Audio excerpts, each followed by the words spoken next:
Welcome back. Giorgio and I took a 2-week break from podcasting, and it turns out Spotify didn't seem too thrilled about it. In today's episode, we are diving into that and sharing a few other insights we picked up over the past couple of weeks. I'm Giorgio Zinaro. I'm Iván Peña, and this is Bootstrap for Cash. So, Giorgio, how are you doing today? Not too bad. We are back from vacation, quote unquote, because we didn't even have vacation, Easter vacation, right? Maybe I had a couple of days, to be honest. Forced vacation. I don't want to say why, but I would call it forced vacation. But we were still working on things, maybe not coding, at least not myself. I think, Giorgio, you did some coding, right? Well, a bit. I also did manage to have at least a couple of days off sailing. And we were doing some homeworks about distribution. We can come back to that afterwards. But first, I want to give some insights that we learned during our vacation. And one thing is we stopped doing the podcast for around 2 weeks, right? Yeah.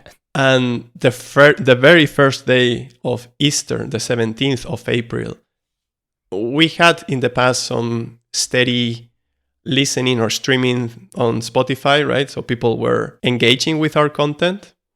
We have maybe a couple of days that we were maybe 0 streams. But the very first day of Easter, it went completely dead, like zero streams. And it lasted the whole vacation, like the whole Easter. A couple of days ago, we got a couple of streams, but not the number of streams we had before. And it was really weird because it was exactly the very first day of Easter. So as engineers, we had to find out why, because it was weird. And there are 2 things here that we learned. One is, depending on the theme of your podcast, it might be that during vacation period, people don't listen to it. And that might make sense for us because we talk about techie stuff and that's related to work, I guess. So when people are on vacation, they don't want to hear anything about work or AI or techie stuff, it seems. That's one thing. And the other thing is that comparing to the results of other people we know that are doing also podcasting, it seems that if you stop publishing on Spotify or other platforms, at least Spotify is penalizing you by reducing the reach you get on the social network.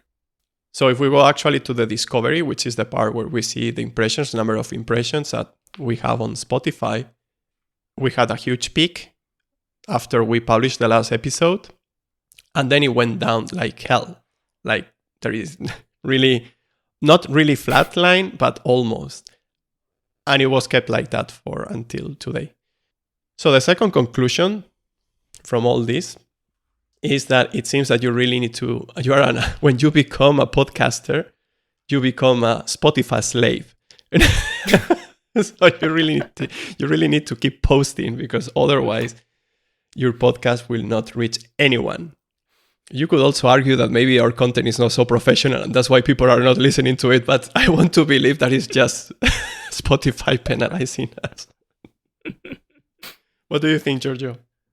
Yeah, I don't know. And I guess it's the same a bit also with other platforms. It seems it's becoming pay to play, right? Well, it makes sense, right? They live out of content generators. So if no one is generating, nobody will use the platform. So I guess they push you to keep generating content. Yeah, I guess they did really want you to be active because in the end they live on people being on the platform, staying on the platform. So they need fresh content and it's a good reason to show what you're doing, right? Mm-hmm. Guess it makes sense. We're seeing a bit the same now with, well, it's not the same, but we're having a similar problem with X, right? With Twitter. So we realized we're also probably not being not promoted because that would be with ads, but at least we're not even being shown, so we cannot get impressions. Mm-hmm. I could say again, oh, well, maybe the content is not that good, or we don't have that many followers, which is fair. But then again, we looked a bit at the data, and yeah, it seems there is something that makes a difference, which is a nice blue check mark next to your name. That you have to pay for. So yeah, exactly. We tried to do some research, trying to learn more about X, or formerly known as Twitter. And we try many different things, right? Like different content, different topics. I mean, we created a post about how to podcast as a newbie, right? And I think it brought quite some added value. On LinkedIn, it worked quite well. But on Twitter, it didn't happen. And we were wondering why, because we were also researching other people and comparing numbers. And we found a couple of them with around 300 followers. Not that many. I mean, compared to us, it's still a lot. We just started. But they didn't have so many compared to others. And we compared to other people with more followers that they didn't have the blue chip. But these others with less followers, they had the blue chip. And those without the blue chip, with more followers and being active on Twitter, the number of views was around 100 something. And these other ones without the blue chip, with the blue chip, they were getting more than 20,000 views. So something was going on here. I mean, we are not talking about life-changing content. They were posting questions like, I don't know, what are you building today? Because we are in these building public groups. And they were asking these questions, but is it really adding value, this kind of question, to more than 20,000 people? I don't think so. That's my assumption. Maybe it does. I don't know. So we are going to try out now to answer this question. We are going to try out now to book or to buy the premium thing from Twitter, from X. I think it's around $14 per month. We can cancel anytime anyway. So we will give it a try for 1 month and see if our shitty content can reach more than 1,000 people. Because if that's the case, then we can confirm that you really need to pay Twitter if you want to sell your stuff on Twitter. There is no other way around it. I mean, you can create whatever content you want, you can try. It will not reach out to as many people as you need to sell or to distribute. So yeah, I guess next week we will have an answer for this, or maybe in a couple of weeks. But yeah, that's the second finding we found out during Easter. So what else? Our experience with Product Hunt. So how was it launching on Product Hunt, Giorgio? Maybe you can give some insights.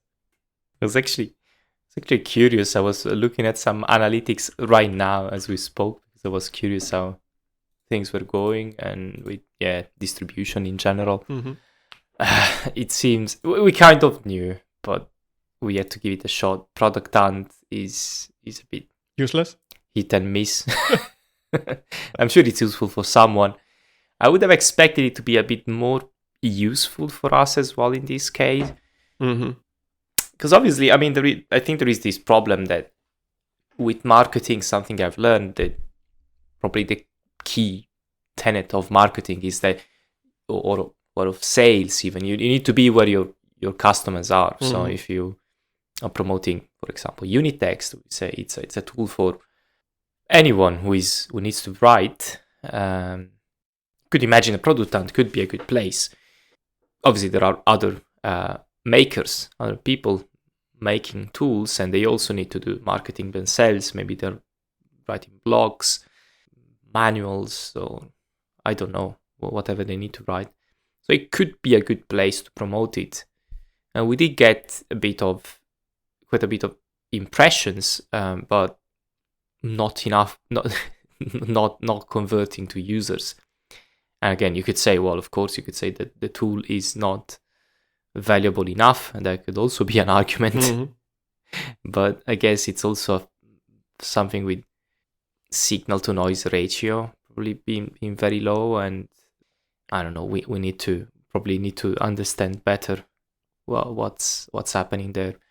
And there is also quite a bit of pay to play, I guess, in that case as well, because to have a chance to be shown by Product Hunt initially, and again, standing out from all the stuff that's being posted, you need to, either be promoted, so you pay, or you need to be featured by them, and there is no clear way how you could be featured.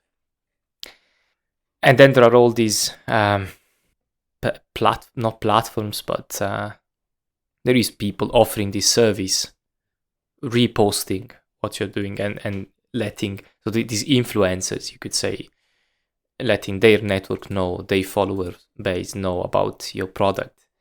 And again, you get loads of views and loads of impressions, but you don't really have any guarantee that those people are interested in your product.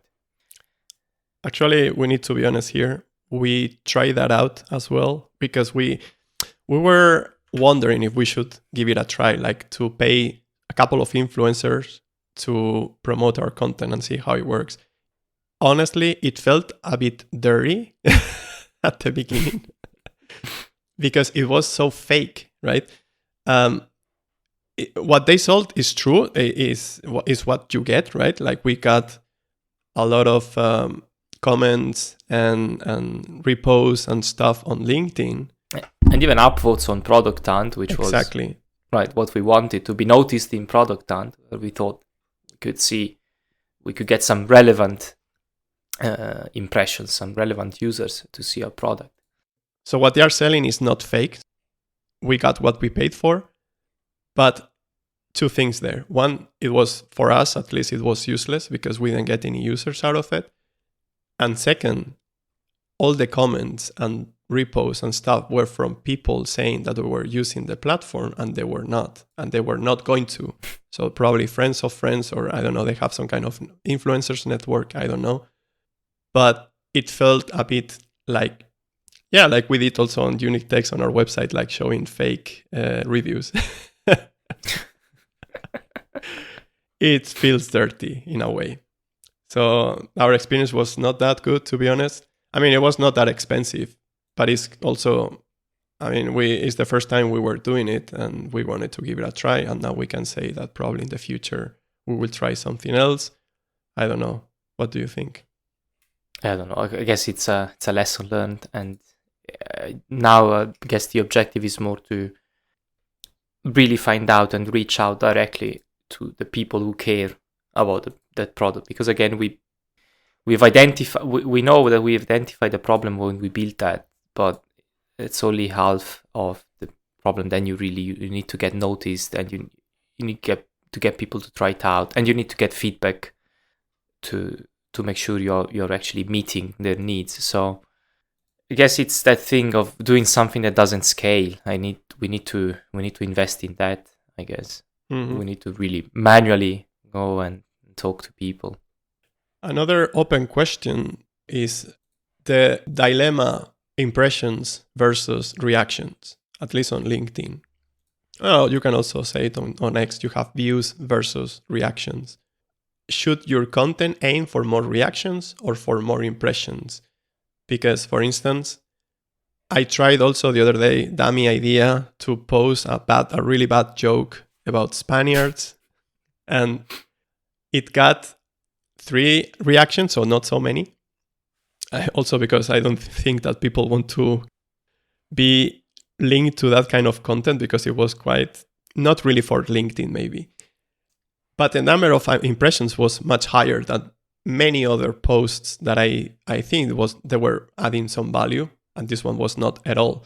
So I got more impressions but less reactions than other posts, while for other posts I got more reactions but many less impressions. So what are we aiming here for? Because we don't really know. Should we aim for impressions although we don't get any reactions, or the other way around? You really need to push for the reactions, because at the end of the day, the reactions are also coming from people near you that knows you, right?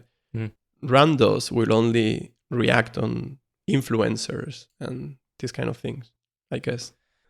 Yeah, well, I don't know. Well, not necessarily. Obviously, it depends. I guess it depends on how many people see that. But I think it's more about the ratio is what is really important. So if you get 100 impressions and 100 reactions, actually that would be surprising. Like if you get 100 impressions and every single one of the users actually is engaging with the content, then the platform should be promoting that more and see if somebody else is engaging. And if they do, then it will be shown to a bit more people. Mm-hmm. So that's the idea of getting something that could go viral. So the ratio would be what is really important. Seeing that something gets higher engagement usually means that there is some correlation, ideally, that more people are engaging, then it's shown to even more people. But yes, sometimes something I don't really like, and it's not nice, is that it is controversial content that gets the most reactions, usually comments. Comments tend to bring even more comments, because if it is controversial, then somebody will want to voice their opinion and argue, and that will get even more engagement. And normally that happens when you are offended by something, because otherwise you stay in the background, right? But if you are offended, that's a different story, right?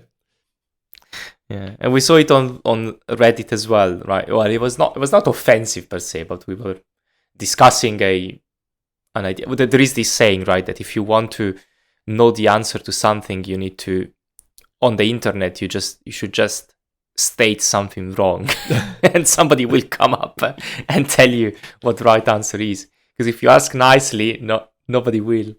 So we were discussing an approach we were taking to develop a specific tool with AI and image models, and it's a space where everybody's experimenting now. So we're doing some experiments, and we tried to post on Reddit.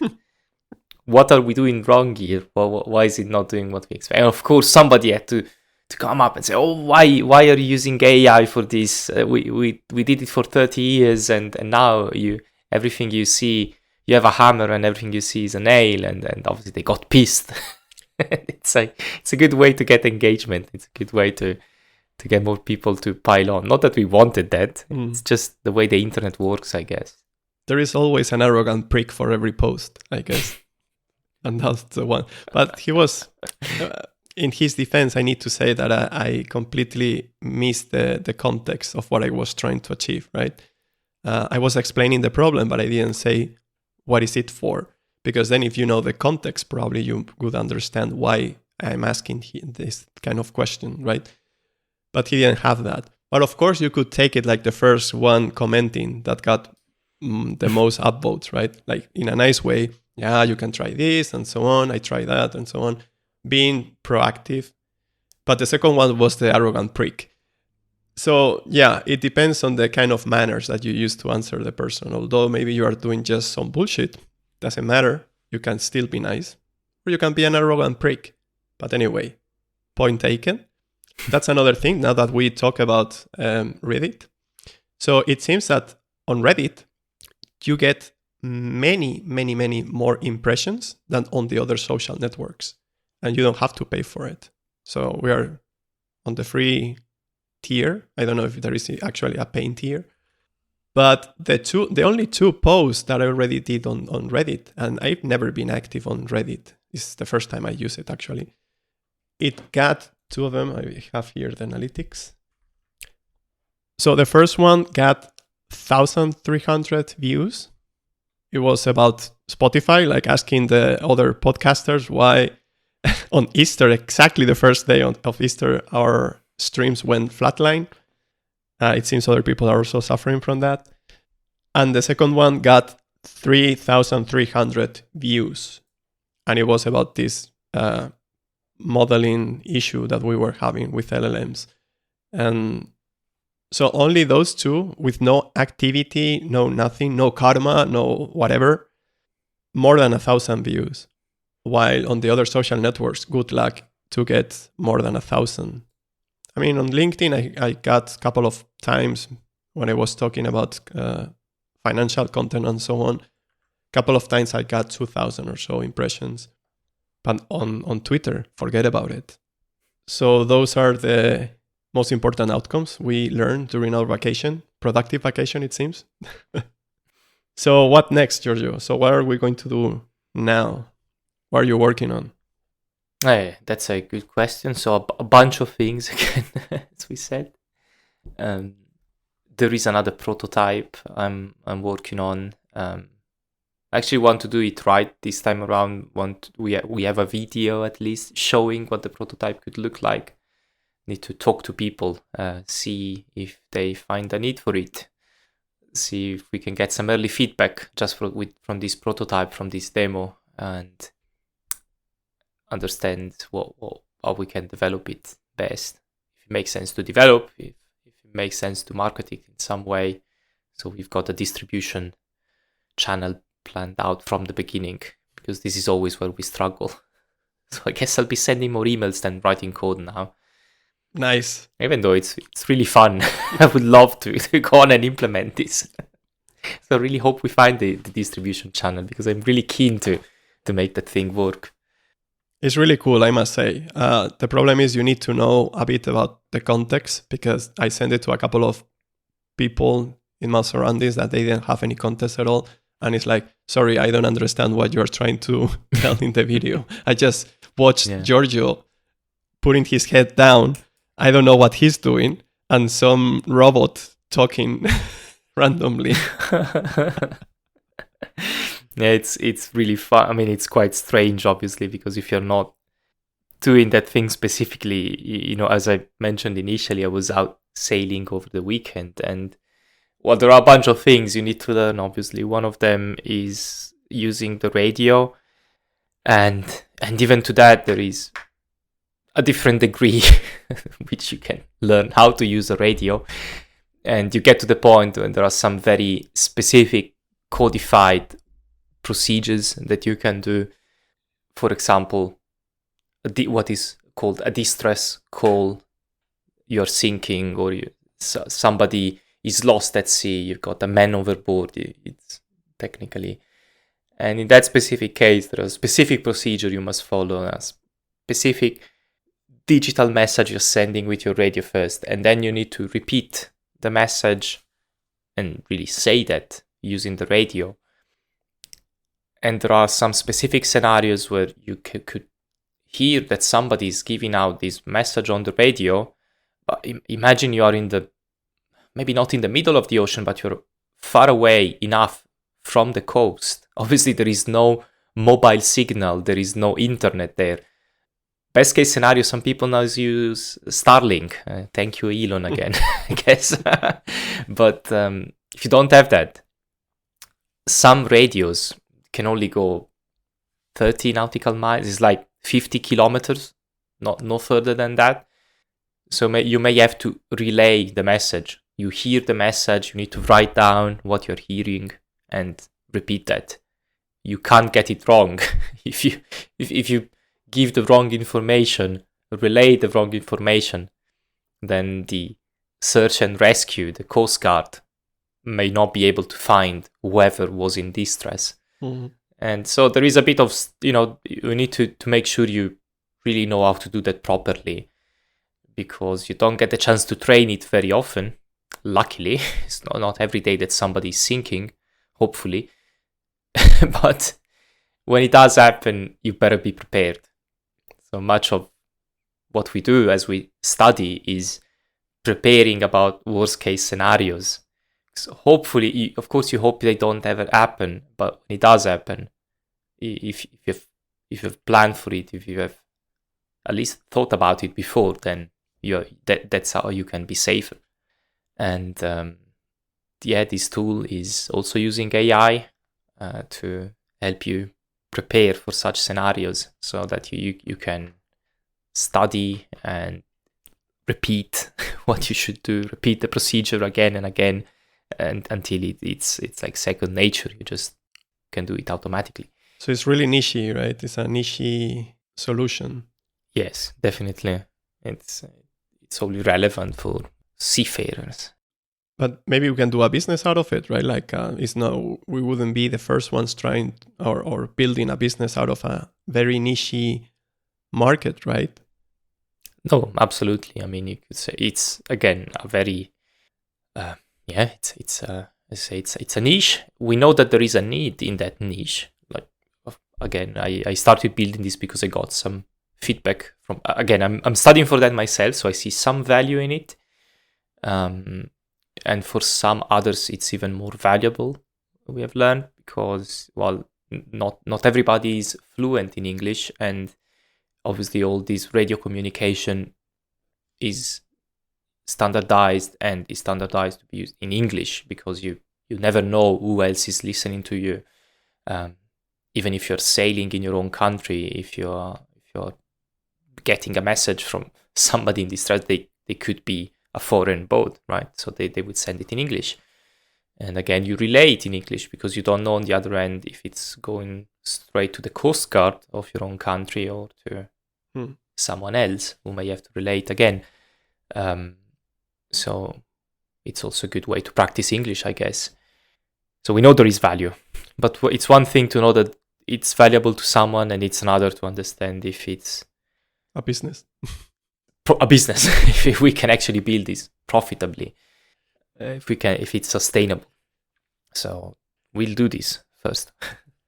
Another prototype we're working on, and I guess that's on my side, is the image editing tool.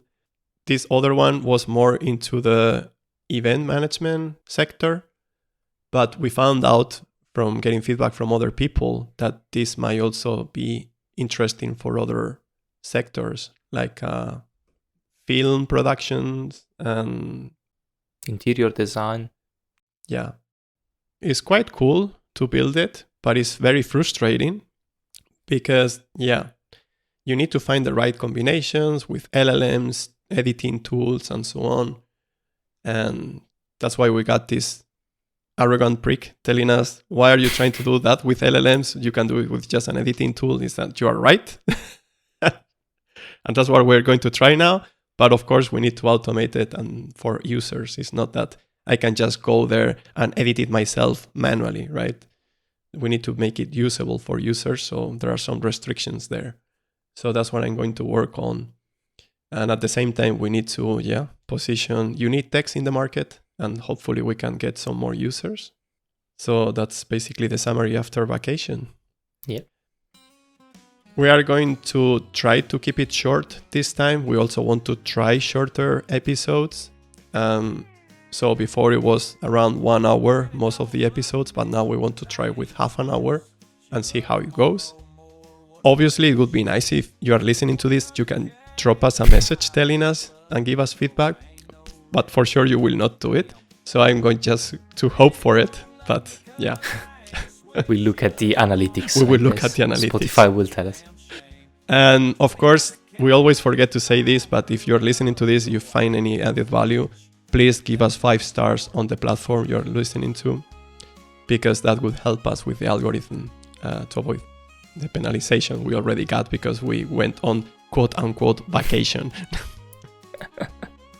So I hope you enjoyed this episode. It was more like a summary, not so buzzwords like in the other ones.